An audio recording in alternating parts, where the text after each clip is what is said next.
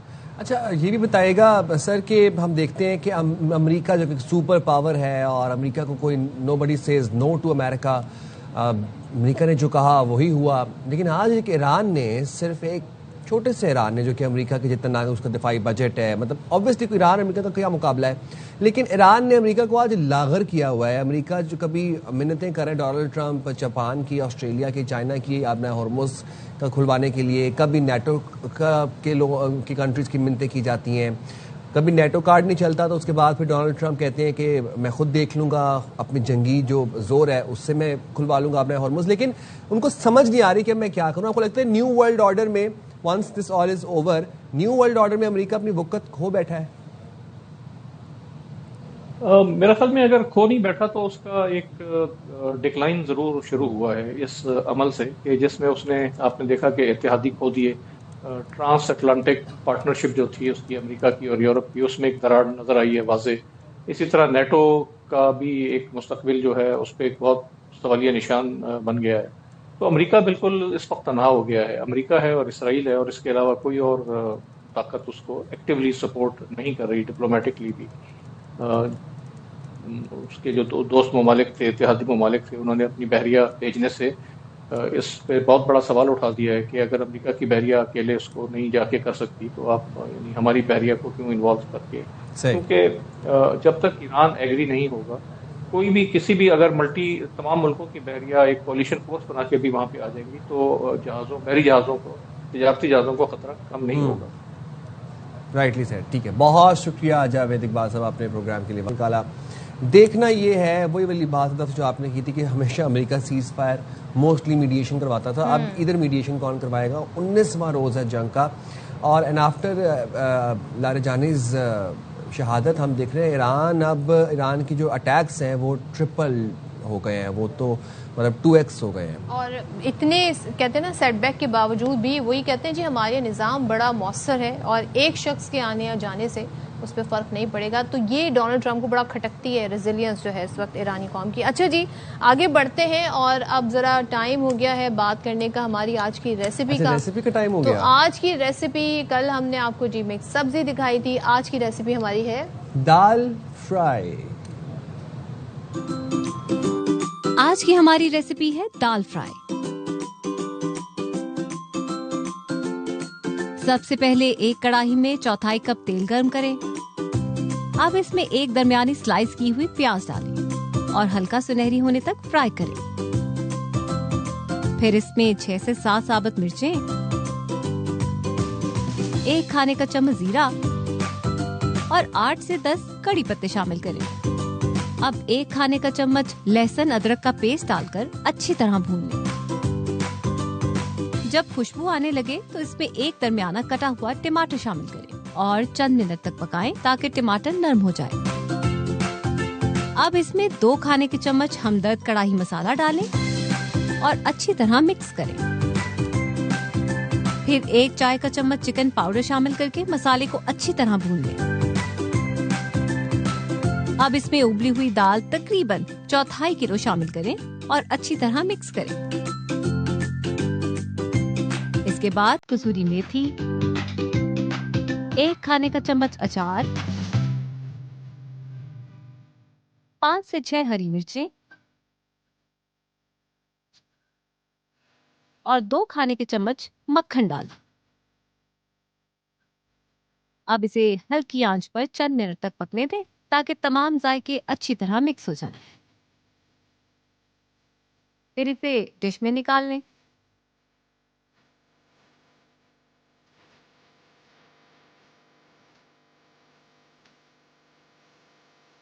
لیجیے تیار ہے ہماری مزیدار اور خوشبودار دال فرائی.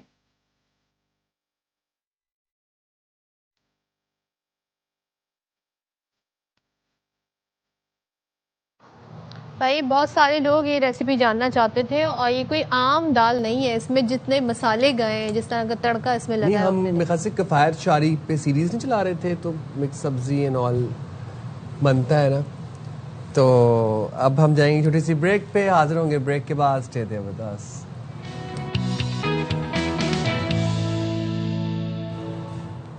السلام علیکم، ویلکم بیک ٹو شام رمضان. سائم خان اور صدف عبدالجبار پھر سے آپ کی خدمت میں حاضر ہیں. پروگرام کو آغاز کرنے سے پہلے ایک ذرا اپڈیٹ دے دیتے ہیں آپ کو.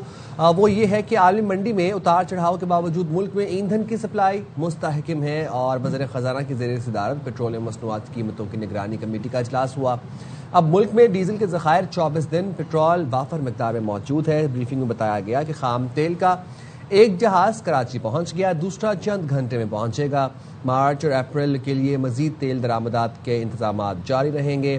عالمی منڈی میں تیل کی قیمتوں اور پریمیم میں مسلسل اضافہ ریکارڈ. درآمدی لاگت بڑھنے سے ایل سیز کے حجم میں اضافہ، مالی دباؤ میں اضافہ ہوا. اسٹیٹ بینک اور بینکوں کو درآمدی فائنانسنگ میں سہولت دینے کی ہدایت کی گئی.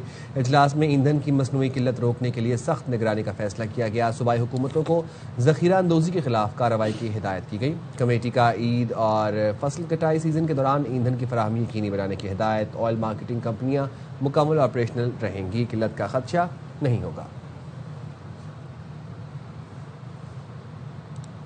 چلیں جی بات کرتے ہیں انوائرمنٹ کے حوالے سے، جس پر بات کرنا انتہائی ضروری ہے کیونکہ اب ظاہر ہے موسم بھی تبدیل ہوا ہے تو بہت ساری چینجز بھی آئیں گی، لیکن اوور آل جو ہمارے انوائرمنٹ کو لے کے کیا کچھ ہو رہا ہے اس پر بات کر لیتے ہیں. کہیں پر سیلاب، کہیں پر گلیشیئر کا پگھلنا، پھر درجہ حرارت ہم ہر سال دیکھتے ہیں کہ اس میں جو ہے اضافہ ہو جاتا ہے. عالمی ماحول کو جو سنگین ماحولیاتی مسائل ہیں، چیلنجز ہیں، ان کا سامنا ہے، جن کے حل کے لیے ہم دیکھ رہے ہیں کہ عالمی سطح پر کئی منصوبے جاری ہیں، جس میں ری سائیکلنگ ایک بڑا مربوط سسٹم ہے، مؤثر عمل ہے، جس سے نہ صرف تباہی کا شکار جو ماحولیاتی نظام ہے اس کو محفوظ بنایا جا سکتا ہے، بلکہ ہمارے جو انوائرمنٹ کو، جو کلائمیٹ کو درپیش چیلنجز ہیں اس سے نمٹنا بھی آسان ہو جاتا ہے. تو ہر سال 18 مارچ کو ری سائیکلنگ کا عالمی دن منایا جاتا ہے.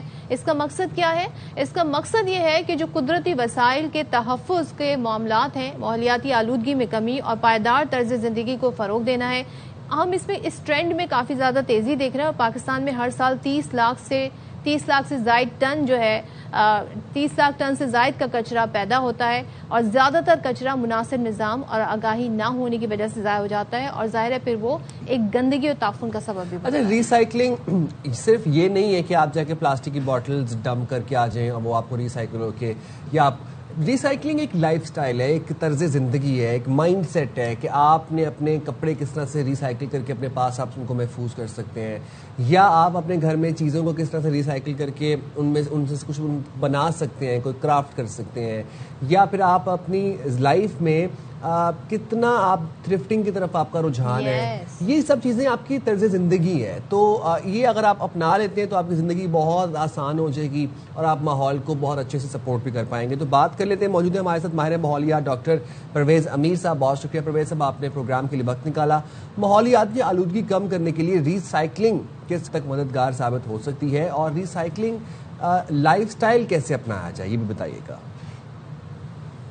میرے خیال جو سا ریسائکلنگ کے اندر لائف سٹائل جو آپ بات کر رہے ہیں، بنیادی چیز جو سی نا وہ لائف سٹائل ہی ہے. اب آپ جاپنیز کو دیکھ لیں کہ جاپنیز جو ہیں نا وہ اس کے اندر سب سے آگے جا رہے ہیں. اس کو کہتے ہیں کہ جی نا آپ سادہ طرز زندگی ہو، جون سی چیزیں ہیں جو ٹوٹ جاتی ہیں ان کو جوڑ لیا جائے، جو کپڑے پرانے ہو گئے ہیں ان کو ریسائیکل کر آپ پہن لیں. اسی طریقے سے گلاس کی کوئی پروڈکٹ ہے یا پلاسٹک کی کوئی پروڈکٹ ہے، وہ سارے کا سارا جو سا اپنے یہ ٹین ہے یا پلاسٹک جو ہے نا اس کو ریسائیکل کر وہ اپنے پاٹس بنا لیتے ہیں، اس میں درخت چھوٹے چھوٹے اگا رہے ہیں. کوئی ان کا گھر ایسا نہیں ہوتا جس کے اندر جو ہے نا پلانٹس نہیں ہے. ہمارے ہاں تو وہ خیر بہت ہی کم لوگ ہیں جو سے مطلب انڈور پلانٹس کی طرف جو ہے نا توجہ کرتے ہیں. انڈور پلانٹس کے لیے بہت سارا مٹیریل جو ہم ضائع کرتے ہیں وہ ریسائیکل ہو سکتا ہے. تو اسی طریقے سے جو سے مٹیریلز ہیں جو سے اپنا تھوڑے سے پریشیس ہیں، مطلب جو سے یہ ٹین ڈبا ہے یا سلور ہے یا اس طرح کی چیزیں ہیں، ان کو آپ ریسائیکل کر اس کو ایک اکنامک گڈ کریٹ کر سکتے ہیں کہ اس کی جو سی نا اکنامک ویلیو وہ سبسٹینٹیو ہے. یہ بلینز آف روپیز کے اندر ہے یہ جو سی اکنامک ویلیو ہے. تو میں سمجھتا ہوں پنجاب میں دوسرے علاقوں کا تو مجھے نہیں اتنا ابھی علم، پنجاب کے اندر جو سا نا بہت مربوط طریقے سے جو سا نا یہ گاربیج کلیکشن کے اوپر جو سا یہ صفائی کے اوپر بہت زیادہ زور ہے جو موجودہ حکومت ہے.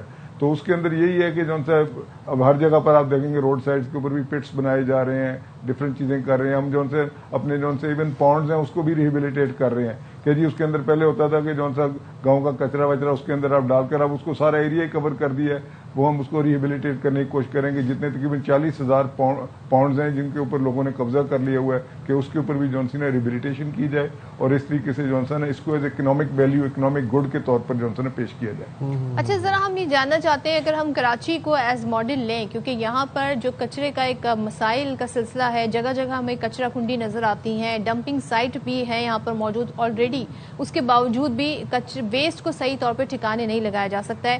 یہاں پہ آپ سمجھتے ہیں کہ کس طریقے سے سسٹم کو لایا جا سکتا ہے؟ ری سائیکلنگ کے پروسیس میں آنے میں ٹائم لگے گا، لیکن کس طریقے سے ہم کیٹیگرائز کر سکتے ہیں جی کون سا مٹیریل، پلاسٹک، شیشہ، دھات، کس طریقے سے انہیں سیگریگیٹ کیا جائے؟ جو ویلیو ہوتی ہے نا اپنی جو سے بھی کچرے کی گاربیج کی، وہ آپ جو سے اس کو اکنامکلی یوز کر سکتے ہیں. تو ہمارے یہاں جو 3-4 چیزیں آتی ہیں. پہلا کلیکشن ہے، کلیکشن کے بعد اس کی ڈسپوزل ہے کہ جی آپ اس کو پراپر جگہ کے اوپر جو سے نا ڈسپوز کر سکیں. تو میں سمجھتا ہوں کراچی اتنا بڑا جیسے میٹروپولیٹن سٹی ہے کہ اس کے اوپر جو سی نا توجہ دینے کی انتہا کی ضرورت ہے کہ جناب آپ اس کو کریں اور لوگوں میں جو سی نا بیداری اور شعور پیدا کریں کہ جناب یہ جو سا نا آپ اس کو آئیڈینٹیفائی کریں گے جی یہاں پر یہ کچرا صفا نہیں ہو رہی. اس کے لیے ٹیکسیشن انتہائی ضروری ہے. کوئی بھی جو سی نا میٹروپولیٹن جو سی سٹی ہے وہ وداؤٹ ہیوی ٹیکسیشن جو سی نا وہ اس کو کلین اپ نہیں کر سکتی. اس کو کچھ کو پرائیویٹ سیکٹر میں دے لیں. ہمارے ادھر پنجاب کے اندر جو ہے نا اس میں یہ بھی کر رہے ہیں ہم جو ہے نا کہ پرائیویٹ سیکٹر کو بھی اس میں انوالو کر رہے ہیں. دیکھیں چائنا جو ہے نا وہ اس کو کہہ رہا ہے کہ جی مجھے تو آپ سارا دے دیں, میں آپ کا یہ لے جا کر میں اس کو ری پروسیس کر اس کی 50-60% ویلیو جو ہے دوبارہ نکال لیتا ہوں. تو اس کو جیسے میں کہہ رہا ہوں کہ اس کو ٹیکسیشن ہے, ٹیکسیشن کے ساتھ ساتھ اس کو جو ہے نا جی اکنامک گڈ لیں. آپ کا تو روڈ انفراسٹرکچر اتنا خراب ہوا ہے کہ پہلی تو ضروری چیز ہے کہ آپ کے روڈ انفراسٹرکچر کو جو ہے نا اس کی طرف کریں. یہ نہیں کریں گے تو بیماریاں اس کے ساتھ عام ہیں, جیسے بارشیں ہو رہی ہیں, بارشوں کے ساتھ یہ پلاسٹکس ہیں, دوسرے جو سے ہیں, یہ کافی سارے مسائل, انڈر گراؤنڈ واٹر ہے جو سے اس کو تباہ و برباد کرتے ہیں جو سے. تو میں سمجھتا ہوں کہ یہ کلائمیٹ چینج کے اوپر تو جو اثر انداز یہ کر ہی رہا ہے, اس کے ساتھ جو ہے نا آپ کا ٹمپریچر بھی جو ہے نا ریپڈلی بڑھے گا, جیسے کہ دنیا میں بڑھ رہا ہے, ریپڈ انکریز جو ہے نا وہ ٹمپریچر کی ہوگی. اس کے ڈاکٹر صاحب ایک بات بتائے گا, طبی ویسٹ کو ڈمپ کرنے کا کیا طریقہ کار ہے, اور کیا کراچی میں طبی ویسٹ کو ڈمپ کرنے کے لیے کوئی ڈمپنگ سائٹ موجود ہے؟ مجھے آواز نہیں آ رہی جی. آپ کو میری آواز آ رہی ہے اب؟ سر آپ کو اگر میری آواز آپ آ رہی ہے تو آپ کی آواز ہم ریکنیکٹ کرنے کی کوشش کرتے ہیں.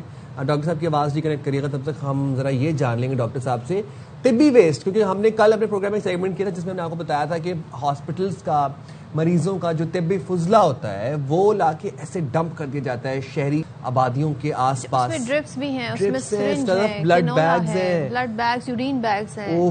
مطلب آپ سوچیں نارمل آپ کا دماغ یہ بات قبول کرتا ہے کہ ہم ایک میٹروپولیٹن سٹی کی بات کر رہے ہیں, یہ ہم کسی دیہی دور دراز سبربس کی بات نہیں کر رہے.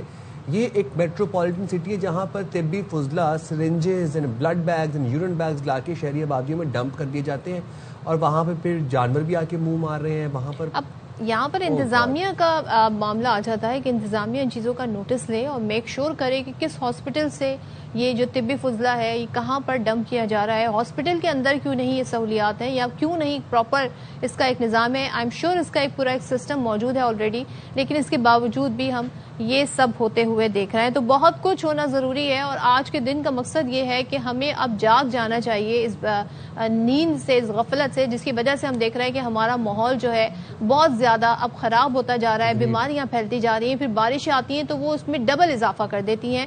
تو اس کے لیے ٹائملی ایکشن لینا بہت ضروری ہے.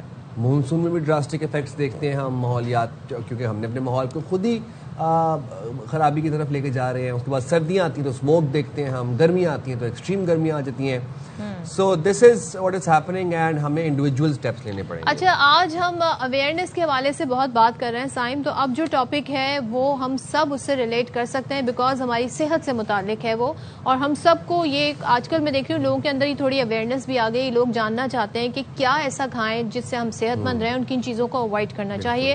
لیکن بھائی لیٹ نائٹ جاگنا یہ بات چھوڑ دیں, تو راتوں کو جاگنا, بھوک لگنا, پھر آرڈر کر کے جنک فوڈ جو ہے آن لائن منگا لینا, یہ آج کل جی جینزی یا جینزی کیا کہہ لیں, آج کل کے چھوٹے چھوٹے بچے بھی, جین الفا کی بھی بات کر لیں, ایون ملینیلز کی بات کر لیں, بچے بوڑھے سب اس کے شوقین ہو گئے ہیں.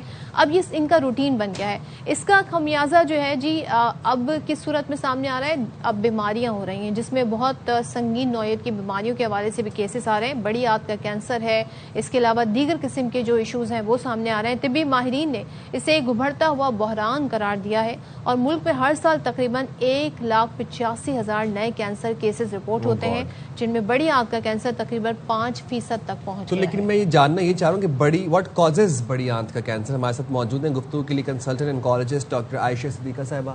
تھینک یو ویری مچ عائشہ صاحبہ, آپ نے پروگرام کے لیے وقت نکالا. میم واٹ کازز دس بڑی آنت کا کینسر, کولن کینسر کس وجہ سے ہوتا ہے؟ سب سے پہلے تو میں آپ لوگوں کی شکر گزار ہوں, آپ لوگوں نے مجھے یہاں انوائٹ کیا اور اس اہم موضوع پر ڈسکشن کے لیے انوائٹ کیا.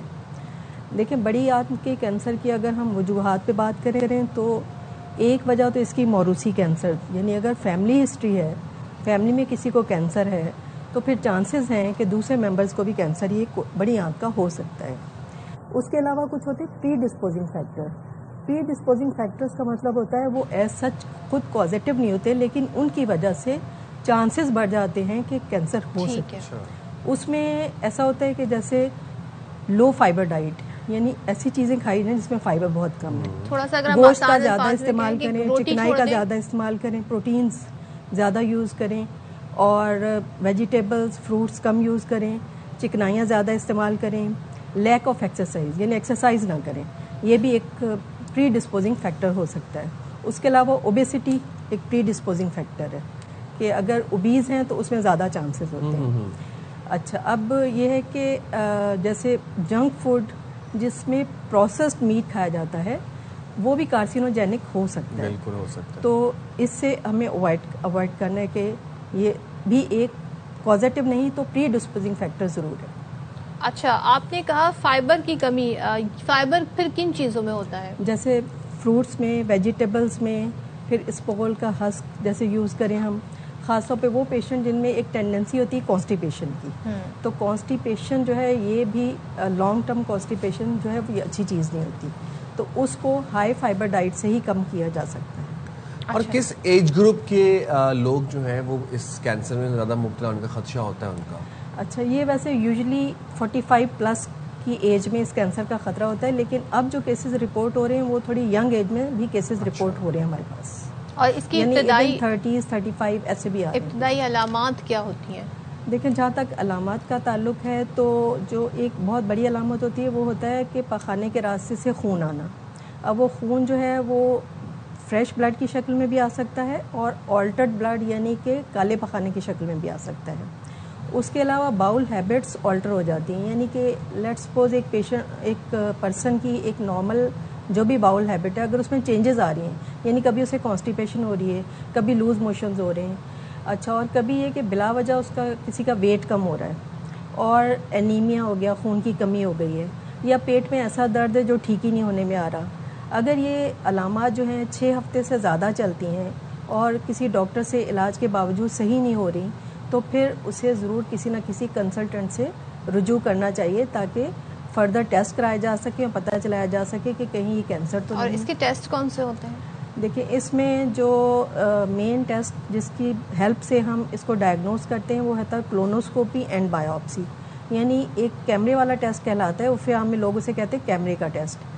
یعنی کلونوسکوپی کے تھرو پوری کولون کا معائنہ کیا جاتا ہے اور اس میں کوئی بھی ہمیں سسپیشس لیجن ملتا ہے تو اس کی بایوپسی کر لی جاتی ہے اور وہ بایوپسی پھر کنفرم کرتی ہے کہ یہ کینسر ہے. تو ڈاکٹر صاحب, بایوپسی سے تو لوگ بہت ڈرتے ہیں, وہ تو سوئی والا ٹیسٹ اور انجیکشن والا ٹیسٹ, تو یہ کتنا کس حد تک یہ ایک اسٹیریو ٹائپ ہے, یہ ذرا بتائیں. مطلب بایوپسی سے لوگ یہ سمجھتے ہیں کہ 90% جو ہے اب ہمیں یہ ہے ایشو, یا وہ پھیل جائے گا اگر اس کو چھیڑیں گے تو. ایکچولی یہ تو ہم تو ڈیلی یہی پیشنٹس دیکھ رہے ہوتے ہیں اور یا بالکل صحیح کہہ رہے ہیں کہ 90% لوگوں کا یہ کانسیپٹ ہے کہ سوئی لگی یا وہ کہتے ہیں کہ لوہے کا اوزار لگا تو بیماری پھیل جائے گی, لیکن ہم پھر انہیں سمجھانا پڑتا ہے کہ دیکھیں بغیر بایوپسی کے تو ڈائگنوز ہی نہیں ہوگا, اور ایسا کچھ بھی نہیں, یہ متھ ہے, مس کانسیپٹ ہے, ایسا کچھ بھی نہیں ہوتا, اور بایوپسی کے بغیر تو ٹریٹمنٹ ہی پاسبل نہیں ہے. جب تک ہم بایوپسی کر کے ٹیشو ڈائگنوسس نہیں کریں گے تب تک ہم کسی ٹریٹمنٹ کے لیے اور کنفرم بھی نہیں کر سکتے کہ یہ کینسر ہے یا نہیں. اچھا, اسکریننگ کو ذرا ڈیفائن کریں کہ واٹ از اسکریننگ, کیا ہمارے ملک میں یہ مؤثر ہے اور لوگوں کو اس بارے میں اویئرنیس ہے؟ دیکھیں, اسکریننگ کے جہاں تک اویئرنیس کا تعلق ہے تو اویئرنیس تو بہت ہی کم ہے, خاص طور پہ ہمارے جو دیہی علاقے ہیں جو کہ ہماری آبادی کا مور دین 70 یا 60% بناتے ہیں, وہاں تو کوئی خاص اسکریننگ کا کانسیپٹ نہیں ہے. ایون شہروں میں جہاں پہ کچھ اویئرنیس ایکٹیویٹیز بھی ہوتی ہیں وہاں تھوڑا بہت اسکریننگ کا کانسیپٹ ہے لیکن لوگ اس کو فالو نہیں کرتے. یعنی لیٹ سپوز لوگوں کو پتہ بھی ہے کہ اسکریننگ کروانی چاہیے لیکن اس کو فالو نہیں کرتے. اسکریننگ ہے کیا؟ اسکریننگ کا مطلب یہ ہوتا ہے کہ کوئی بھی علامت ظاہر ہونے سے پہلے ہمیں بیماری کا پتہ چل جائے. تو اس کی اسکریننگ کے 2-3 طریقے ہوتے ہیں. ایک ہوتا ہے پخانے کا ٹیسٹ جس میں اوکلٹ بلڈ کہتے ہیں, یعنی چھپا ہوا خون جو بظاہر نظر نہ آ رہا ہو, وہ ٹیسٹ کروایا جاتا ہے سال میں 1 دفعہ, وہ بھی 45 ایئرس کی ایج سے سٹارٹ کر لینا چاہیے. اور دوسرا جو بیسٹ ٹیسٹ ہے وہی کلونوسکوپی ہے. کلونوسکوپی بھی 45 ایئرس کی ایج کے بعد سٹارٹ کی جاتی ہے. اس میں یہ ہوتا ہے کہ کلونوسکوپی سے پوری آنکھ کا معائنہ ہو جاتا ہے اور اگر اس میں کوئی بھی سسپیشس لیجن نظر آ جائے تو اس کی بایوپسی اسی وقت کر لی جاتی ہے.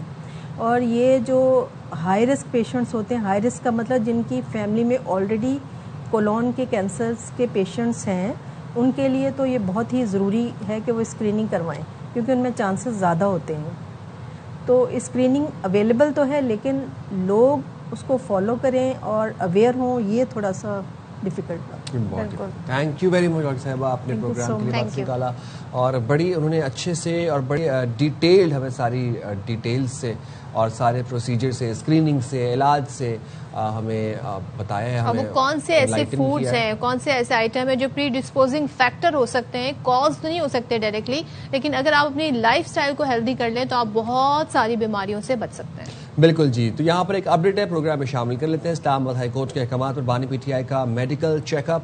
ہائی کورٹ کی ہدایت پر چیف کمشنر نے نیا میڈیکل بورڈ تشکیل دے دیا. جیل انتظامیہ کے مطابق تشکیل دیا گیا میڈیکل بورڈ بانی پی ٹی آئی کا طبی معائنہ کر رہا ہے. میڈیکل چیک اپ کا عمل جاری ہے. ماہر ڈاکٹرز کی ٹیم موجود ہے. بانی پی ٹی آئی کا طبی معائنہ اہلیہ بشرا بی بی کی موجودگی میں کیا جا رہا ہے. چیک اپ کے دوران تمام ضروری طبی آلات اور سہولتیں میسر ہیں. اور جیل انتظامیہ کے مطابق میڈیکل بورڈ کی جانب سے مکمل رپورٹ جلد چیف کمشنر کو پیش کی جائے گی.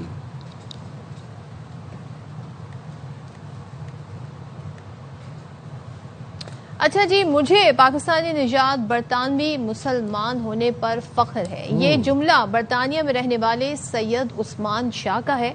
ان کی زندگی کا ایک خوشگوار لمحہ سوشل میڈیا پلیٹ فارم اور پوسٹ کے ذریعے ایک پریشانی میں بدل گیا. اب ہوا کیا ان کے ساتھ, یہ ہم آپ کو بتاتے ہیں. حال ہی میں لندن کے ہیتھرو ایئرپورٹ کی جانب سے سید عثمان شاہ سے رابطہ کیا گیا.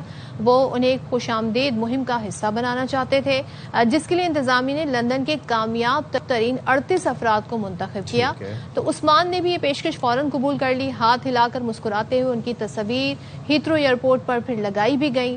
اور تصور اس کا یہ تھا, یا کانسیپٹ اس کا یہ تھا کہ سب افراد مہمانوں کا استقبال کر رہے ہیں, ویلکم کر رہے ہیں برطانیہ میں, انہیں خوش آمدید کہہ رہے ہیں. اس کے بعد ہی اچانک ان کی اس تصویر کے نیچے اور اس پوسٹر کے نیچے یہ تصویر جب آن لائن شیئر کی گئی تو اس کے جواب میں نسلی نفرت پر مبنی کامنٹس آنا شروع ہو گئے, تبصروں کی بھرمار ہو گئی, اور انہیں مذہب اور پہناوے کو لے کر, جو ان کا ایک پورا اٹائر تھا اس کو لے کے, جو ان کی ایک کہہ لیں جو ان کا کلر اسکل ہے اس کو لے کے کافی ان کو تنقید کا نشانہ بنایا گیا. اچھا, تو برطانوی حکام سمیت کئی لوگوں نے سید عثمان شاہ کو اس مشکل گھڑی میں بھرپور حمایت کا یقین دلایا. ان شارٹ ان کو ریسزم کا نشانہ بنایا گیا. اس بارے میں بات کریں گے. پاکستانی چار برطانوی شہری سید عثمان شاہ ہمارے ساتھ موجود ہیں. عثمان, ہیتھرو ایئرپورٹ کی جانب سے خوش آمدید مہم کا حصہ بنانے کے لیے جب آپ سے رابطہ کیا گیا تو آپ کے کیا تاثرات تھے, لیکن eventually how did it all end up, اور وہ کیا ہوا اور کیوں ہوا, ذرا ہمیں بریفلی بتائیے گا. السلام علیکم, کین یو ہیئر می؟ آپ کو میری آواز آ رہی ہے؟ جی جی آ رہی ہے. جی السلام علیکم. پہلے تو بات یہ کہ اردو میری سیکنڈ زبان ہے, تو مجھے معاف کرنا اگر میری اردو تھوڑی سی کمزور ہے. کوئی مسئلہ نہیں, میں اپنی طرف سے فل کوشش کروں گا. جی, جب ہیتھرو نے مجھے کانٹیکٹ کیا تھا کہ عثمان جو آپ نے کام اپنے بزنس میں کیا, ہم اس سے بہت خوش ہیں اور ہم آپ کو سیلیبریٹ کرنا چاہتے ہیں کہ آپ گریٹ برٹن, پاکستان, اسلام کا نام آپ روشن کر رہے ہو. تو ہم نے نا آپ کی تصویر یوز کرنی ہے کہ ایوری سنگل ایئر آپ نے 90 million guest of the you کے کو آپ نے ویلکم کرنا ہے. پہلے تو میں بہت حیران تھا کہ انہوں نے مجھے پک کیا ہے, لیکن پھر جب انہوں نے میری فوٹوز کھینچی تھی اور میری فوٹو دیوار پہ لائی تھی, میرے کے لیے تو ایک بہت بڑا اوکیزن تھا. I was in dish belief, میں بہت خوش تھا, اور اس سے بہتر یہ تھا کہ میرے ماں باپ مجھ سے بہت خوش تھے کہ عثمان ہاں ٹھیک ہے, ہم یہاں یو کے میں آئے تھے اور ہم نے آپ کو پڑھایا, اور ہمارے خواب کیا نہیں تھا کہ ہمارا بیٹا نا ہیتھرو کی دیواروں پہ اس کی فوٹو لگ جائے گی.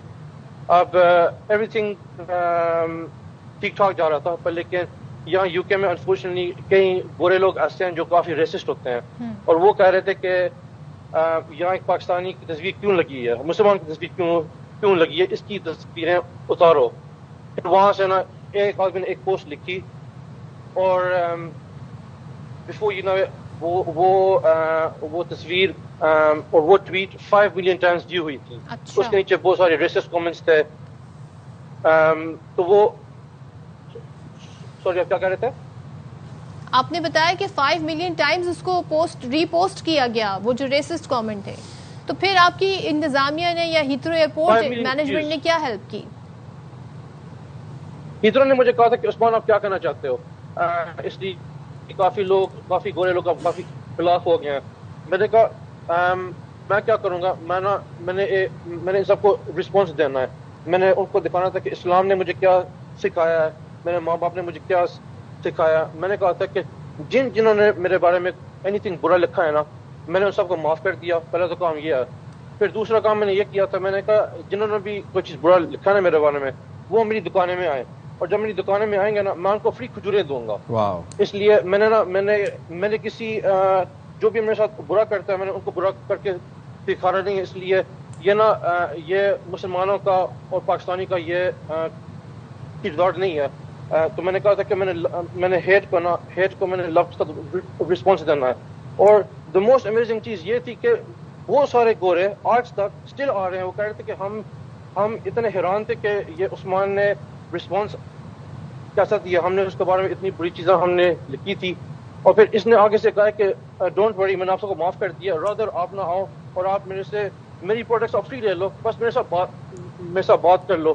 ابھی میں بھی سعودی عربیہ میں گیا ہوتا 2-3 ہفتوں کے لیے, وائس میں گیا ہوتا, لوگ بار بار مارکیٹ میں آ رہے تھے, گفٹس لے کے آ رہے تھے کہ ہاں عثمان نے نا ہمیں ایک سبق سکھایا ہے.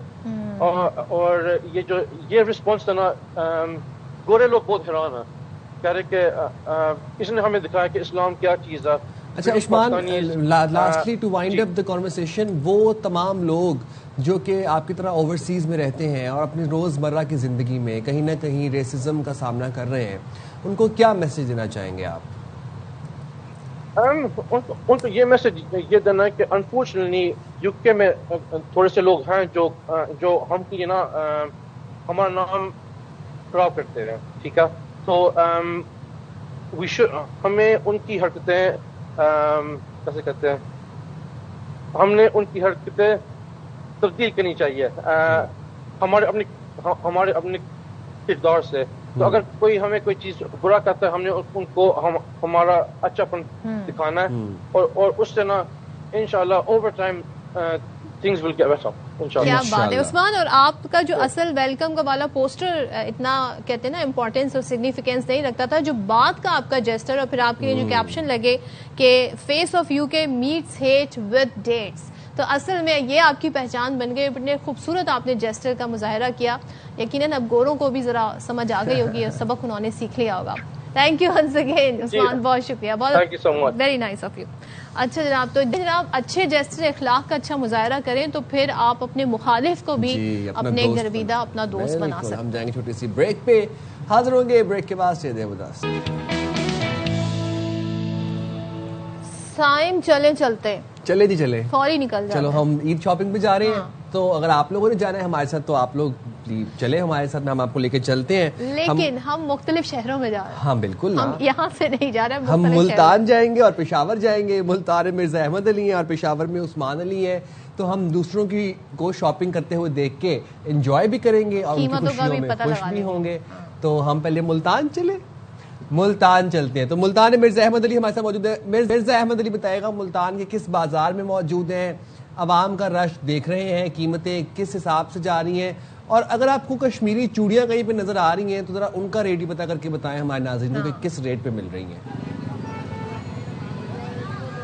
جی بالکل, اس وقت ہم ملتان کے سب سے بڑے بازار حسین آگاہی بازار میں موجود ہے. آپ کو بتاؤں آج ملتان کا موسم جو ہے وہ خاصا خوشگوار ہے, ٹھنڈی تیز ہوائیں چل رہی ہیں جس کی وجہ سے درجہ حرارت میں بھی کمی آئی ہے, اور لوگ جو ہے وہ پہلے سے زیادہ جو ہے مارکیٹوں کا دور ہے. اس وقت آپ دیکھ سکتے ہیں کہ بازار میں گہما گہمی ہے. یہاں پہ بات کی جائے یہاں پہ عید کی شاپنگ کی, تو عید کی شاپنگ جاری ہے. خواتین جو ہیں ان کی میچنگ سٹالز پر سے وہاں سے خریداری جاری ہے, مہندی خرید رہی ہیں, چوڑیاں خرید رہی ہیں, جبکہ آرٹیفیشل جو میچنگ جولری ہے ان سٹالوں پر جو ہے رش ہے. اس کے علاوہ جوتوں کی پرچیزنگ بھی جاری ہے. کشمیری چوڑیوں کی آپ نے بات کی, تو کشمیری چوڑیاں جو ہیں جو یہاں ان کا ایک سیٹ ہے وہ مل رہا ہے 1200 سے 1500 روپے میں.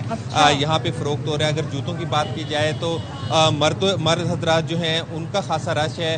جو جوتوں کی دکانیں ہیں ان پہ یہاں پر میاں والی چپل, نوروزی اور جو ملتانی کھسا ہے وہ اس وقت آدمیوں کے لیے جو ہے وہ ٹرینڈنگ میں ہے. یہاں سے اس کے بہت زیادہ ڈیمانڈ ہے.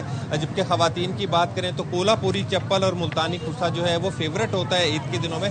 اس وقت جو ہے شہری گھروں سے باہر ہیں, خریداری کر رہے ہیں, بازاروں کی رونقیں بہار ہے, اور ملتان شہر کا موسم بھی انجوائے کر رہے ہیں. جی کیا بات ہے. اچھا مجھے قیمت پتہ چل گئی 1200 سے 1500. یہ بہت مناسب ہے صدف. نہیں, میں آپ کو بتاتی ہوں کراچی میں ایک جگہ ایسی ہے جہاں پر یہ 800 سے بھی کم میں مل رہی ہے. اچھا کدھر؟ میں جگہ صدر, میں اگر بتا دوں تو پھر بتا دیں, سب کا فائدہ ہو جائے گا. بتا دیں